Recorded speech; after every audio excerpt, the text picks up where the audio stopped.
Si vous vous promenez dans les rues de Kinshasa par une chaude matinée de février aux alentours de 9h47, vous avez toutes les chances de croiser des gens ainsi vêtus. Voici des jeunes branchés issus d'un milieu aisé aux vêtements d'inspiration hip-hop tendance afrocentriste pour monsieur. Là, ce sont les élégantes empagnes commémoratives célébrant l'anniversaire de l'indépendance du pays, aussi bien que le succès d'un établissement bancaire. Un jeune débrouillard qui arpente les rues de la capitale avec ses méduses. Pas de doute, vous êtes bien arrivé au Congo, ou plutôt République démocratique du Congo, le pays où le vêtement est roi. Mais si vous vous rendez en compagnie de Yokali Moudaba, écrivain, poète et observateur attentif des habitudes vestimentaires de ses compatriotes dans une rue du quartier populaire de Matonge, vous verrez qu'à Kinshasa, le vêtement n'est pas seulement un roi. Il peut être Dieu en personne. Bonjour. Bonjour. Ça, c'est le look du jour, avec une chemisette très légère, même transparente. Ça sont les tendances actuelles. Ce sont les jeunes d'aujourd'hui. On a là la synthèse de la tradition réadaptée à la mode occidentale. Elle a une jupe, un corset au-dessus. C'est simple, mais c'est séduisant. Mais lui, vraiment, c'est un sapeur. Hein? Ouais, voilà, ça c'est le sapeur quinois. Il a une salopette avec une chemise blanche, pantoufles, lunettes, tête rasée. Ça c'est le sapeur quinois. Je ne sais pas où il va d'ailleurs, à cette heure-ci matinale de la journée, mais il se balade, il se montre. Ici, à Kinshasa, les sapeurs n'appartiennent pas au corps des pompiers, mais à la SAP, la Société des ambianceurs et personnes élégantes. Ce mouvement né au Congo est également appelé religion Kitendi, ce qui veut dire religion du tissu. Les sapeurs sont des fous de vêtements griffés de grandes marques internationales. Ces habits, théoriquement hors de prix, sont portés par des jeunes gens qui sont tout sauf riches. Rien d'étonnant au fond, car nous sommes au pays de la débrouille, de l'économie parallèle, et qu'il y aura toujours un cousin en Europe pour donner un coup de main. Ainsi, Francis, ce marchand de pneus habillé en Yamamoto, est la figure de proue d'un groupe de sapeurs nommé Real Japon, car ils puisent leur inspiration dans ce qu'ils perçoivent comme une certaine décontraction japonaise. On m'appelle Francis Ngonda Y-3. Bon, l'Y-3, c'est l'ensemble des Yohji Yamamoto et Adidas. Y veut dire Yohji. Et les trois là veut dire les trois barres des Adidas. Francis Mayala. Tout naturellement, les membres du groupe Real Japon s'appellent les Japonais. Une dizaine de garçons et filles que nous présente Francis. C'est notre père de l'idéologie, le Real Japon. C'est lui le fondateur. Fais bisous. Laurette Ngonda. C'est une dame japonaise. Elle aime de Kenzo, de Gaspar Yokevich. Voilà comment elle sait s'habiller maintenant. J'aime beaucoup vraiment m'habiller dans... C'est mon style. J'aime des habits. J'aime m'habiller très propre. Que les gens me voient qu'il y a un Francis là qui passe. Je m'habille très bien, je suis là trop à l'aise. Je marche dans les quartiers. Quand je m'habille, je sors, il y a plein de gens qui crient. Il y a des cris de joie. Ah, Francis, Francis, Francis. Bon, pour moi aussi, c'est bon. Je suis pas star, mais quelque part, dans ma façon de m'habiller, il y a des gens aussi, je sais pas. Les membres de Real Japon sont les vedettes du quartier Kasavubu. Pour entretenir leur statut, ils organisent régulièrement des parades dans la ville, au cours desquelles ils transportent avec eux des valises contenant toute leur garde-robe. Pour leurs fans, ces valises à roulettes remplies de costumes griffés sont des objets saints, les instruments sacrés du culte de la SAP.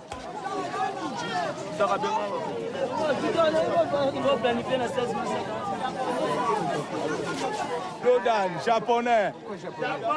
Parce qu'il sait très bien s'habiller. C'est lui le japonais.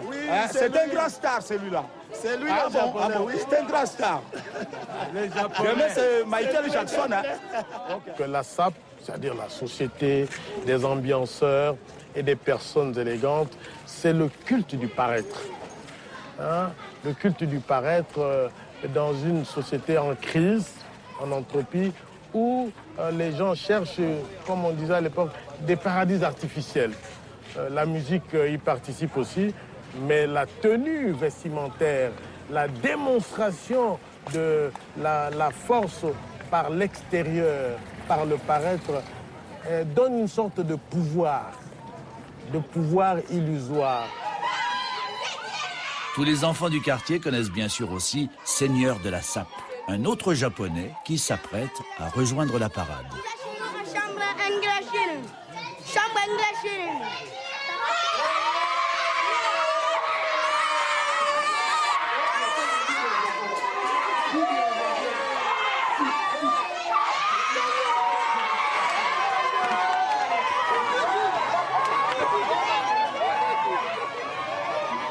Les sapeurs viennent des milieux plutôt humbles. Et justement, ceci explique cela. C'est une manière pour eux de se relever dans la société. Comme certains sapeurs, Seigneur de la Sape s'est composé un look assorti d'une démarche très personnelle.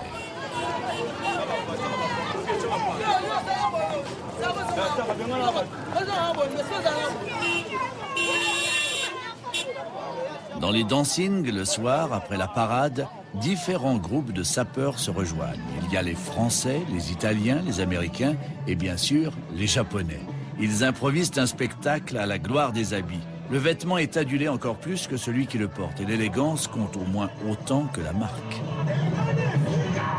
Porter de tels vêtements à l'époque de Mobutu eût été fort mal vu lorsque le Congo s'appelait Zaïre et que le maréchal président régnait sans partage. Il essaya d'imposer jusqu'à la manière dont il fallait s'habiller.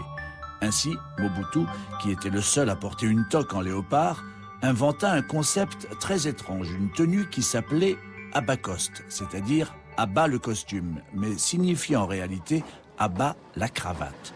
Tous les hommes d'un certain niveau social étaient certes tenus de porter un beau veston, mais sans cravate, symbole de la domination coloniale.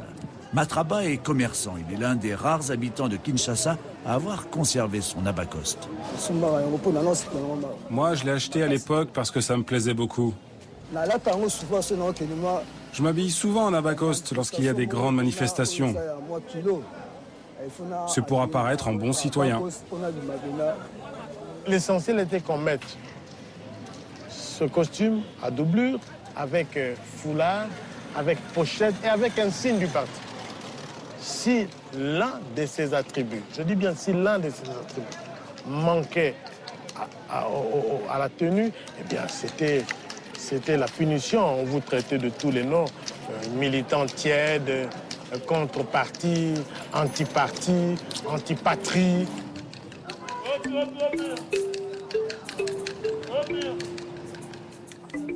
Les femmes non plus ne pouvaient pas s'habiller comme elles le voulaient au temps de Mobutu.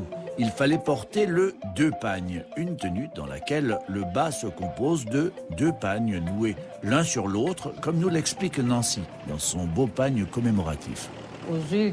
Tu prends le premier pagne, tu le noues comme ça, au niveau de la hanche, et tu noues les deux bouts très fort. Ensuite, tu prends un deuxième pagne, tu le mets au-dessus, et puis c'est fini. À l'époque, quel que soit le pays où tu te trouvais, quand tu voyais une maman zaïroise, tu la reconnaissais tout de suite à la façon dont elle était habillée. Et puis, si on regarde bien, le deux pagnes valorise la femme. Là, comme je suis habillée, j'ai caché ma poitrine, je ne montre pas mon dos, mes cuisses. Personne ne peut voir les parties de mon corps. Il y a trop de soleil et trop de chaleur, c'est pas possible. Très chaud, très chaud. Ça va comme ça? Tu sors comme ça, toi, avec ton dos dénudé? Maman, les temps ont changé, tout ça c'est du passé. Non, non, non, rien n'a changé. Ça, c'était avant. Vous couvriez tout jusqu'au cou. Maintenant, je peux m'habiller comme ça passe. Mais la jupe, ça va? Ouais, la jupe est bien. À vos ordres. Tu mets le désordre dans l'habillement. Évidemment, je ne suis pas de son époque. Au Deuxième République, comme on l'a dit, c'était un monde d'ordre. Femme égale pagne. Bon, à ce temps-là, il y avait les cadres. Il y avait comme une unité, une brigade de surveillance ou de contrôle dans la ville. On vous trouvait avec le pantalon, on vous dénidait en route, en cours de route. Et quand le régime Mobutu est tombé, on s'est toutes précipité un peu dans les pantalons, parce que quelque chose qu'on vous a interdit pendant des années. Tout d'un coup, on vous dit, bon, habillez-vous comme vous voulez. Ça faisait un peu, bon, snob là. Hein? On évite vraiment le pagne, parce que ça fait trop vieux. Hein? Ça fait... Personne n'a envie de vieillir vite. Hein?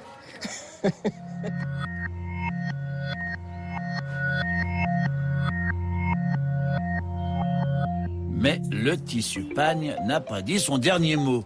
Aujourd'hui, que les femmes peuvent s'habiller comme elles le souhaitent, il se décline sous toutes les formes. Il y a d'abord le deux-pagne New Look, où le deuxième pagne se porte sur l'épaule. Une manière de dire « je suis une femme bien, car j'en ai deux, mais je vis avec mon temps, alors je le mets sur l'épaule ».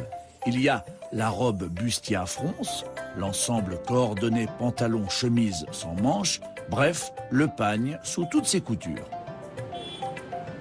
Mais la vraie spécialité congolaise, c'est le pagne commémoratif. Pour chaque événement important, on imprime un pagne particulier, qu'il s'agisse de l'anniversaire de l'indépendance, le 30 juin, de la mort de Jean-Paul II ou d'une cérémonie de remise de diplôme. Depuis quelques années, l'une des célébrations les plus importantes est la journée du 8 mars, la journée internationale des femmes. Chaque année, Nancy achète son pagne et se fait confectionner une tenue pour aller défiler ce jour-là. En réalité, c'est depuis la guerre dans l'est du Congo, Kinshasa, entre 1998 et 2009, que le 8 mars est devenu si tristement populaire. Ce pagne, c'est pour nous les mamans. Nous dénonçons le viol des femmes, des jeunes filles. Que le pays soit en guerre ou en temps de paix, les hommes prennent toujours le dessus. Ils violent, ils violent. C'est pour ça que le 8 mars, nous ouvrons la bouche pour dénoncer le viol des femmes.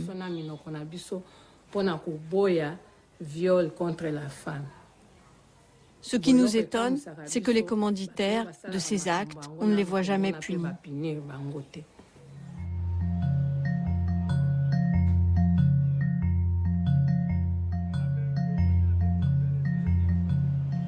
Nous sommes de tradition orale et donc l'image est une marque importante dans la conscience des gens.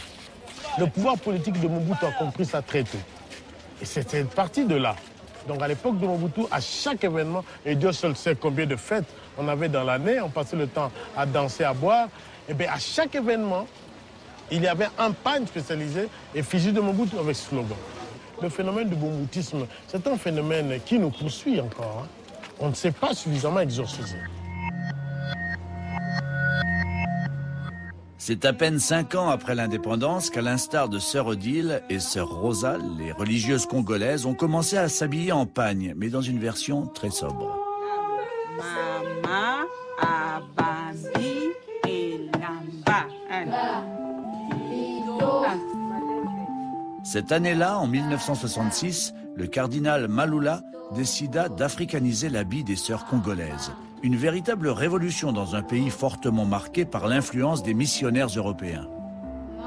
Les sœurs qui nous ont formés portaient des robes blanches, voiles blancs et tout en blanc. Les gens n'avaient pas un accès facile. Je pense qu'ils les prenaient pour des anges. Le cardinal, il a dit, si nous restons congolaises dans notre habillement, en campagne, on est plus proche des gens et on peut entendre leurs problèmes, les porter dans les prières et tout ça. La plupart du temps, les vêtements des sœurs sont confectionnés dans des ateliers appartenant à l'église. Mais il arrive que Sœur Odile et Sœur Rosa fassent travailler une couturière du quartier, toujours à partir du même modèle et en utilisant un pagne de couleur noire, blanc ou café. Et nous avons des modèles simples. On peut mettre des boutons, on peut mettre un peu de fronce. On ne met pas des garnitures, dentelles ou autre chose, non. Et quand on fait les vœux perpétuels, on dit que je suis maintenant religieuse pour toujours. On te fait porter la bague, c'est fini, c'est la seule bague que tu dois avoir. Pas des bijoux. Il y a certaines congrégations qui portent des bijoux, des petits. Oui, ça c'est leur mode de vie. Mais nous, on ne porte pas ça. Il y a même un chant que nous chantons. Dès que tu t'engages, tu dis « Tous les restes du monde, je les méprise pour le nom de Jésus-Christ. » Et c'est ainsi qu'on laisse tout. Le renoncement et la sobriété vestimentaire ne sont pas aussi clairement lisibles dans les tenues du pasteur évangélique Louva Ekaula, qui prêche pourtant contre le culte des apparences. Même si tu n'as pas de voiture, Dieu t'aime.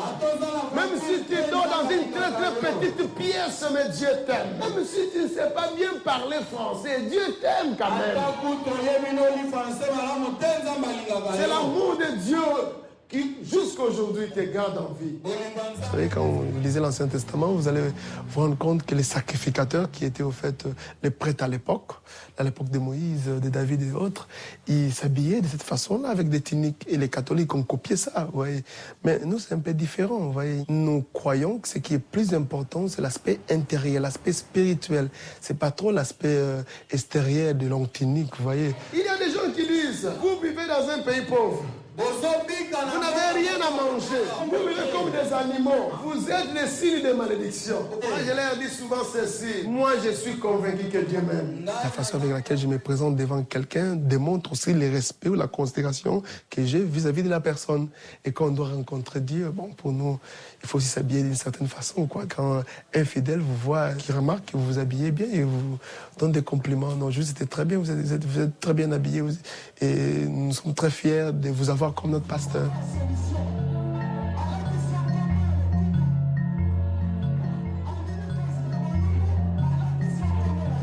Quand Mobutu est parti, il y a eu une sorte de manque. Et à mon humble avis, ce manque a été récupéré par les églises du réveil. Quand vous regardez le tintamarre qu'il y a autour d'eux, quand vous regardez le culte de la personnalité, quand vous regardez la démonstration vestimentaire, la démonstration des biens, des richesses au nom de la religion. Mais on se dit, c'est peut-être une nostalgie, à mon sens, de l'époque mobutienne. Et les femmes y vont en se disant, ah, mais mon pasteur, il sait parler. Mon pasteur, il sait s'habiller. On n'y va pas pour le contenu de la religion. On y va justement pour la séduction que cela peut procurer aux unes et aux autres. Non content d'être pasteur, Louva Ekaula est également une vedette de la chanson chrétienne. Ce dimanche, il se produit sur scène pour la plus grande joie de ses fans qui ont ainsi l'occasion d'admirer un autre de ses nombreux costumes. Au Congo, on dit que si un pasteur est mal habillé, il n'a pas l'onction divine. Il suffit de regarder le pasteur Louva pour comprendre qu'il est aimé de Dieu.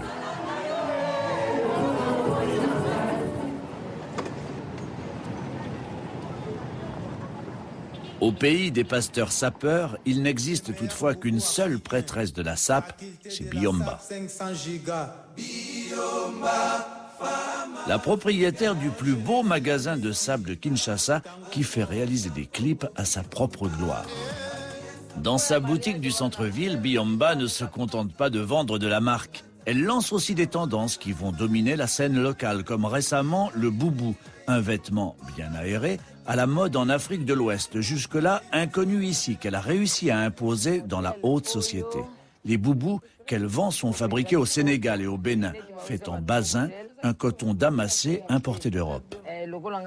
Moi, je suis la cour suprême de la sape dans le monde du basin, parce que c'est moi qui ai imposé le basin au Congo.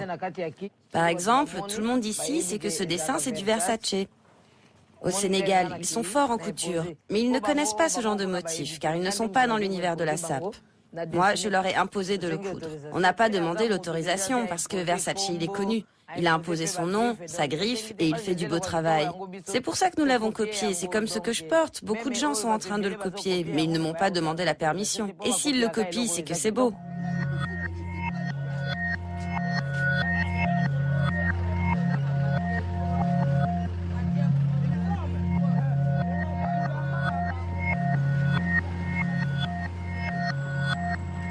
Aujourd'hui, par exemple, les différents groupes de sapeurs célèbrent le 15e anniversaire de la mort de Niarchos, le pape des papes. Les Japonais arrivent en premier.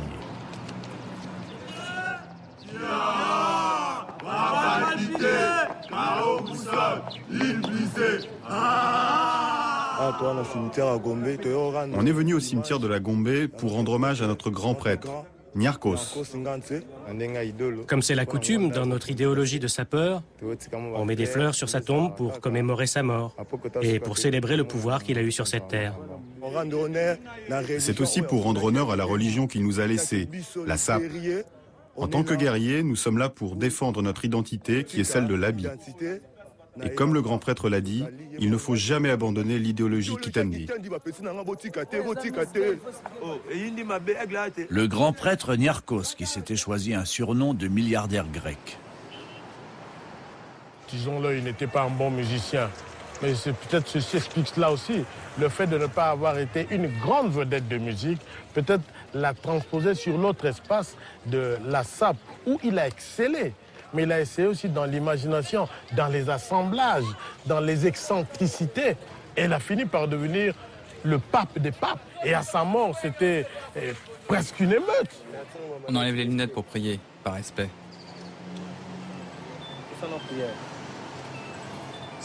Seigneur Dieu, nous t'invoquons, nous te glorifions. Protège l'esprit de cet homme, Srervos Niarchos. Protège-le dans le monde où il est. Nous remettons son esprit entre tes mains. Au nom de Jésus, nous avons prié. Merci, Seigneur Jésus. Voici ma veste en signe de souvenir. Gianni Versace. Grand prêtre, tu es le prêtre de tous les prêtres. Je ne te demande que la force du corps. Comme tu avais la force de t'habiller et de porter les habits, je n'ai pas beaucoup à te donner.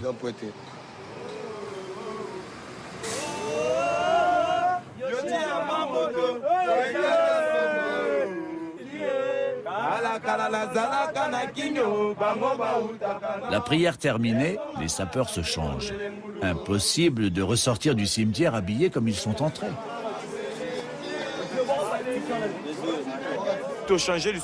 Nous nous sommes changés parce que Niarchos aimait beaucoup s'habiller. C'est la seule personne qui voulait se changer 30 fois par jour. Mais c'était le temps qui l'empêchait de le faire. Lui, il voulait se changer 30 fois. Nous, aujourd'hui, on se limite à 2 fois. On s'apprête maintenant à sortir du cimetière et on prépare nos armes de guerre. On doit faire attention. Les autres ne doivent pas s'approcher de nous, sinon ils vont tacher nos habits. Mais on n'attrapera pas la fièvre typhoïde. On est protégé par les 12 000 maîtrises. Qu'il se réclame d'une religion qui s'appelle religion Kitendi, c'est-à-dire religion tissue. Mais pour moi, c'est aussi une forme de dérision de cette piété envahissante, environnante dans notre pays. Et donc, eux, ils se disent, mais enfin, pourquoi pas nous non plus? Puisque tout le monde est devenu prophète. Mais nous aussi, on est des prophètes, mais nous, on est des prophètes de la SAP. À la sortie du cimetière, un groupe rival de sapeurs les attend. C'est le clash. Une chorégraphie autour des vêtements sublime alors l'affrontement et s'arrête toujours avant la violence.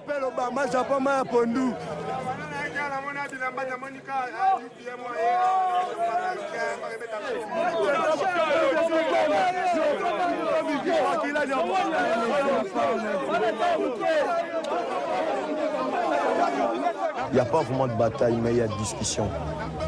Pas vraiment de bataille parce que nous, on n'est pas là pour bagarrer. Le bagarre, c'est pour des sportifs, des judokas, karatékas, tout ça. Nous, on est là simplement pour représenter ce qui est comme habit. Donc, habit de valeur, quoi. Parce que tout le monde s'habille, mais on ne s'habille pas des mêmes marques. Vue par un néophyte, la bataille des sapeurs a l'air d'une mêlée incompréhensible. Mais en réalité, chaque geste a un sens bien précis. Je sais que toi, tu es mon adversaire quand je m'habille en yoji à ma moto. Je fais des gestes, tu vas voir, que je fais comme ça. Et dis, je montre ce qui est à moi. Comme ça. Ce qui est à moi te mène 3-0. Il y a aussi, je ne sens pas bon ici. Ah non. Ça sent pas bon. Moi, c'est des habits. C'est tout geste de Yamamoto.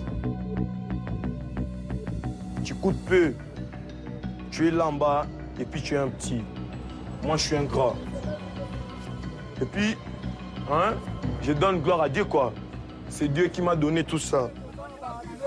Ainsi, les sapeurs de Kinshasa aiment les vêtements plus que les femmes et plus que l'argent. Mais dans ce pays où l'habit s'est fait religion, le véritable mystique est peut-être celui qui n'hésite pas à brûler sa veste Kenzo. Kenzo, Yes,